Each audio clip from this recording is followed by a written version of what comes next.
Praise the lord. ప్రభునందు ప్రేమైన సహోదరులందరికీ నా హృదయపూర్వక వందనాలు తెలియజేస్తున్నాను.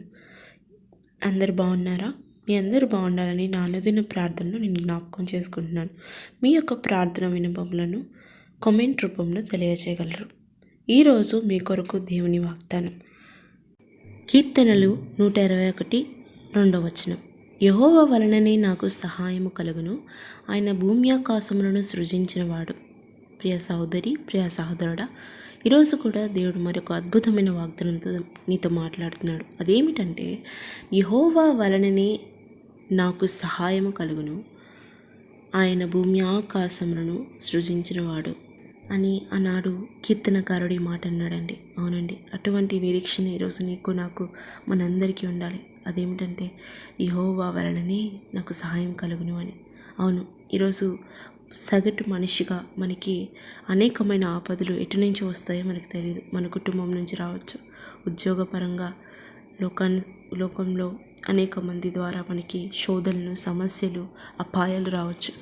కానీ మనము అటువంటి సమయంలో ఒక సగటు మనిషిగా ఎలా ఆలోచిస్తామంటే, ఎవరైనా వచ్చి నాకు చెయ్యి అందిస్తే బాగుండు, ఎవరైనా వస్తే నాకు సహాయం చేస్తే బాగుండు అని ఎవరో మనుషుల యొక్క సహాయం కొరకు వెతుకుతాం. కానీ మనల్ని పట్టించుకునే వాళ్ళు ఎవరు ఉండరండి. అవును, అనేకమైన సందర్భాల్లో మనుషులు మన దగ్గర అన్నీ ఉన్నప్పుడు, అన్నీ బాగా ఉన్నప్పుడు, అనుకూలంగా మనం ఉన్నప్పుడు వస్తారు. కానీ మనకి అవసరం వచ్చినప్పుడు, మనకి సహాయం కావాల్సినప్పుడు మనుషులు మనకి కనిపిరండి.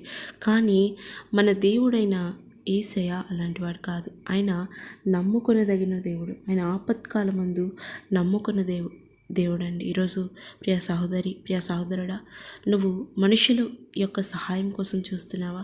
ఎప్పటికీ చూడకు. మన నిరీక్షణ, మన యొక్క ఆధారము దేవుని మీదే ఉండాలండి.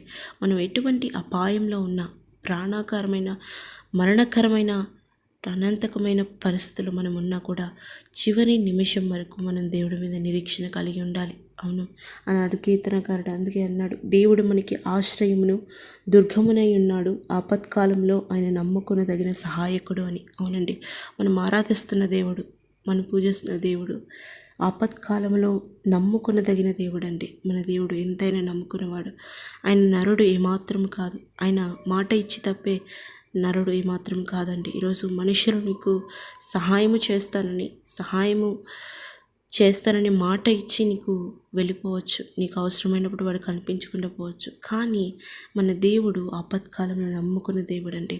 మనకి ఆయన అన్ని సమయాలలో అనుకూలంగా అందుబాటులో ఉన్న దేవుడు. అవును, ఇంత గొప్ప దేవుడు మనం ఆరాధిస్తున్నాం.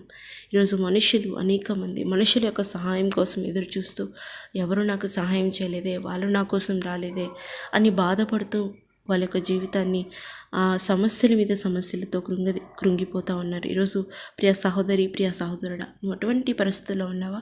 అయితే ఈరోజు ఈ మాట ద్వారా దేవుడు నీతో ఏం చెప్తున్నాడంటే, యెహోవా వలననే నాకు సహాయం కలుగును, ఆయన భూమ్యాకాశములను సృజించినవాడు అని. అవునండి, ఆయన సమస్తాన్ని సృష్టించిన సృష్టికర్త. చివరికి నిన్ను, నన్ను, మనందరినీ సృష్టించిన సృష్టికర్త. ఆయన మన యొక్క జీవితాన్ని భూపునాది మునిపే, మన తల్లి గర్భంలో రూపింపబడక మునిపే మన జీవితాన్ని ఆయన ఎరుగున్నాడు. అంటే నీ జీవితం మొత్తం ఎరిగిన ఆ దేవుడు నీ సమస్యల నుంచి నేను బయటికి తీసుకురాలేడా? నీ సమస్యల నుంచి నేను బయటికి తీసుకొచ్చి నీకు సహాయపడలేడా? అంత గొప్ప దేవుడిని మనం కలిగి ఉన్నాం. మనం ఆరాధిస్తున్న దేవుడు, మనం పూజిస్తున్న దేవుడు భూమి ఆకాశాలను సృజించినవాడు అనగా, ఆయన మన సమస్యల కన్నా, మనకున్న శోధనల కన్నా, మన ఆపదల కన్నా అతీతమైన దేవుడు. ఆయన సర్వశక్తిమంతుడండి. అవును, ఆయన ఆపత్కాలంలో నమ్మదగిన దేవుడు. ప్రియ సహోదరి, ప్రియ సహోదరుడా, ఇటువంటి నిరీక్షణ నువ్వు కలిగి ఉంటే, నువ్వు ఆపత్కాలం వచ్చినప్పుడు, ఆపదలు నీ జీవితంలో వచ్చినప్పుడు, శోధనలు నీ జీవితంలో వచ్చినప్పుడు, బాధలు నీ జీవితంలో వచ్చినప్పుడు, నువ్వు మనుషుల యొక్క సహాయం కోసం ఎదురు చూడకు. మనుషుల యొక్క చెయ్యి అందిస్తారని నువ్వు వాళ్ళ కోసం ఎదురు చూడకు. మనము ఆరాధిస్తున్న దేవుడు ఆపత్కాలంలో నమ్ముకున్న దేవుడు. అవునండి, ఈ మాట మీరు ఈరోజు నమ్మినట్లయితే, అవును అన్నట్లయితే నాతో పాటు ప్రార్థనలో ఏకీభవించండి. ప్రార్థిద్దాం. స్తోత్రం తండ్రి, మహాపరిశుద్ధ, ఈరోజు మరి యొక్క బలమైన వాగ్దానంతో బిడ్డలతో మీరు మాట్లాడిన రీతిని బట్టి వందనాలు అయ్యా. సహోదరులు, ఎవరైతే అయ్యా ఆపత్కాలంలో అయ్యా మనుషుల యొక్క సహాయం కోసం అయ్యా ఎవరో వచ్చి నాకు చెయ్యి అందిస్తారని ఎదురు చూసిన పరిస్థితిలో బిడ్డలు ఉన్నారేమో మీరు జ్ఞాపకం చేసుకోండి. అయ్యా బిడ్డలకు మీరు ఈరోజు బలమైన మాటతో మీరు మాట్లాడినందుకు వందనాలు. బలమైన వాగ్దానంతో మీరు మాతో మాట్లాడినందుకు రీతిని బట్టి స్తోత్రముడు. అయ్యా ఆపత్కాలంలో మీరు ఎంతైనా నమ్ముకునదగిన దేవుడయ్యా. మమ్మల్ని అయ్యా మీరు ఏమాత్రమో విడిచిపెట్టరు. నీ యొద్దకు వచ్చిన వాళ్ళు ఏమాత్రం తోసివేరయ్యా. మా చివరి నిమిషం వరకు అయ్యా చివరి నిమిషం వరకు నీ యందు నిరీక్షణ కలిగి నీ మీదే ఆధారపడి నీవే మా ఆశ్రయదుర్గమై అయ్యా మాకు ఆపత్కాలంలో ప్రతి సమయంలో మాకు తోడుగా నీడుగా ఉండి బిడ్డలకు మీ సహాయకుడిగా ఉండమని నీకే మహిమ చెల్లించుకుంటూ యేసు నామమున ప్రార్థిస్తున్నాము నా తండ్రి. ఆమేన్.